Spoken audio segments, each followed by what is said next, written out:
Hi, and welcome to another video by Jim the Car Guy. Today we have a 2002 Hyundai Elantra, and the Hyundais are notorious for a problem with the lower control arms. They actually, right by the ball, you know what, I'm going to show you one that I did on the other side already, but the lower control arm on the, right by the ball joint, the lower ball joint, it starts to rust away and rot out, and you wind up with a failure of the control arm. And as you can see here, you can see where it started to rot away. This obviously would be the way it's situated in the car is like this, and it rots away inside here. What happens, water gets inside the control arm.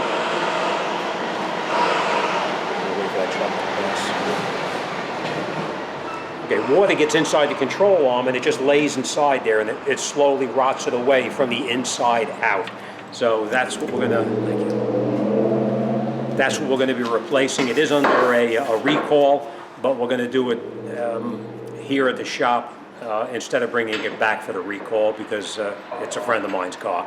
All right, so let me bring you in there. I'm going to show you what you're going to need to remove and what kind of tools you're going to need, and then we're going to get this job wrapped up and out the door. So, let me show you what's going to happen, and then we'll get up there and we'll go to start. What we're going to do now is we're going to take out the lower ball joint, the bolt on the lower ball joint. One over here.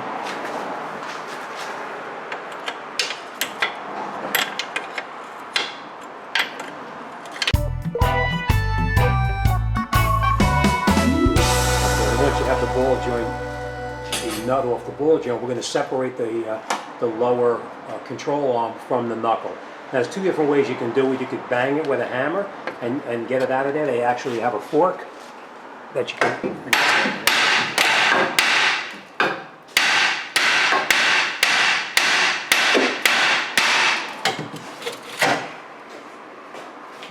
Okay, now we're going to pry down on the lower control arm to remove the ball joint from the knuckle itself. Okay.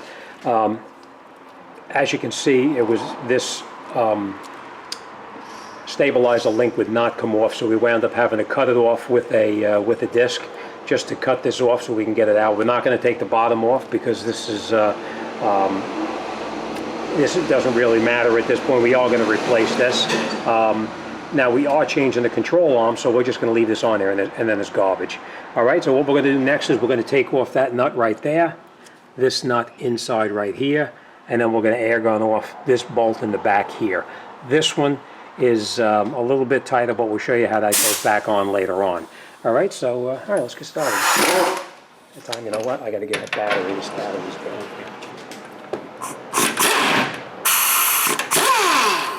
Now, if you have an air gun, you can use it, but if you don't have an air gun, you can get in there with an extension on your ratchet, and you'll be able to take them out. Now, I just want to point out one more thing. Once we get this out of here, you'll see there's a shim on the back right over here. It's important that you take that shim and you put that on the new lower control arm when you reassemble it. So don't forget, you're going to need to put that back on.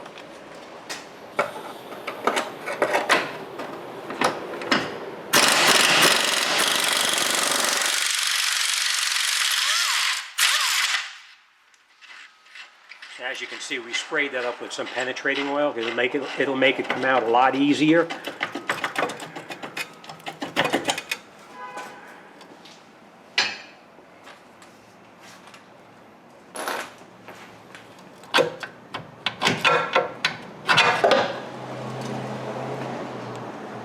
About the other side is up.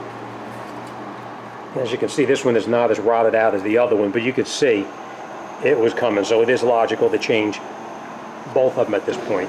This is the shim that I was telling you about, right on the side right here.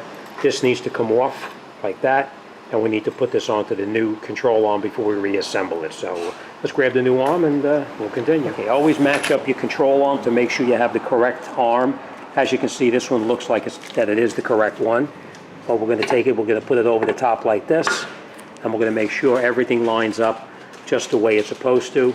And as you can see, everything is the same. All right, now remember we talked about this shim right over here. We're going to take this off just like this, and then we're going to put it back on like that. And now we'll take this back over to the car, and we'll put it back together. Okay, now we'll take the control arm, we'll put the control arm in, and we're going to get this back bolt in first up there, because the back bolt, it has to be perfectly straight to get it to line up. The ones in the front are a little bit easier.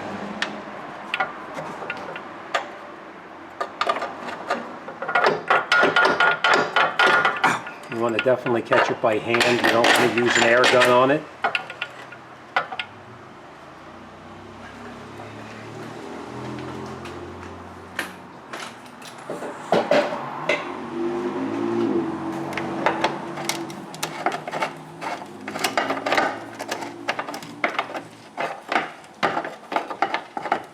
All right, now once you have that caught, before we tighten that up any further, we still have everything loose. We're going to reconnect the front part of the control arm in here.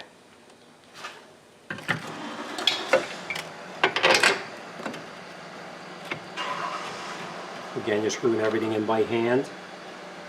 And as you notice, we have never seize or anti-seize, whatever you want to call it, on everything here. Make sure your shim is in position.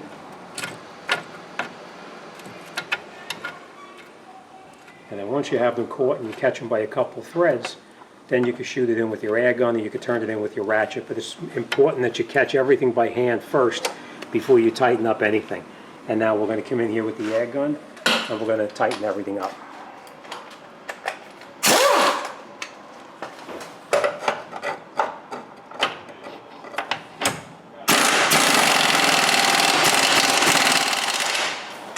Now there is torque specs to put that bolt in. We're not going to do it right now. We're going to come back to that after we get it back in.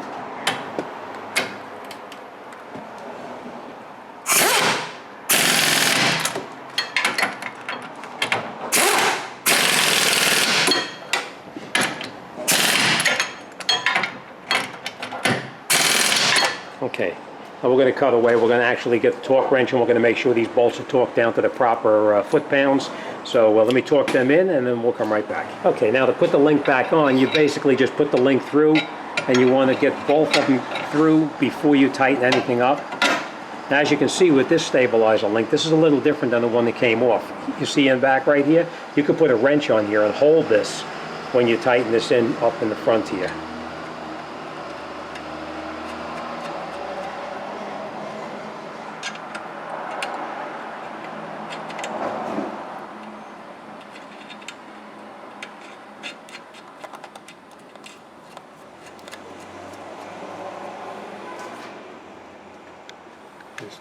Okay, now we'll tighten these up onto the nut here, and in the back we're going to hold that with that 15mm wrench.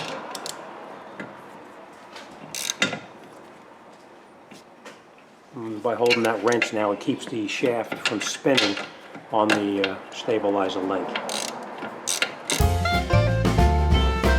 The stabilizer's tight.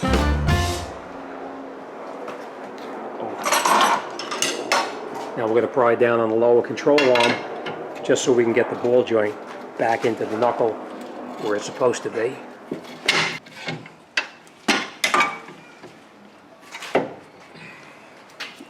We push in on the lower part, it should pop. Yeah. Towards the front. Maybe just a tap with the hammer. Okay.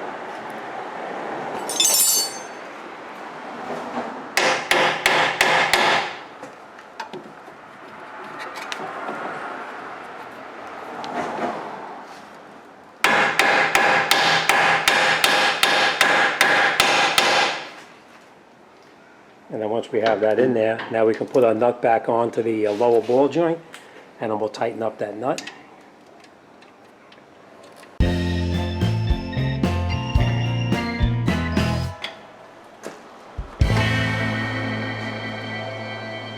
Okay, and our ball joint is nice and tight now. Okay, now we're going to reconnect our tie rod end. Basically, you just push it through right through the knuckle right here. We're going to put the nut on, and we're going to tighten the nut up all the way. And the control arm is actually back in. We tightened up the bolt here and here. We made sure that we have that shim back on the front where we previously took it out. Up in the front, up in here, we made sure that shim is on. We tightened this bolt here and here. We tightened up the lower ball joint through the knuckle, and we tightened it down as tight as we could. We reinstalled our stabilizer link and tightened it up. We tightened up the bolt in the back over here, and that's it. You're all set. All right, so that's it. We're all set. All right, we have the control arm is now on. The right side is on. The left side is on. We will have to get the wheel alignment done on this because whenever you do any kind of front end work, you always want to have the wheel alignment checked to make sure that it's okay. That's it. We're all set. The best part about this job is I got to film it and I didn't have to do it. So, all right.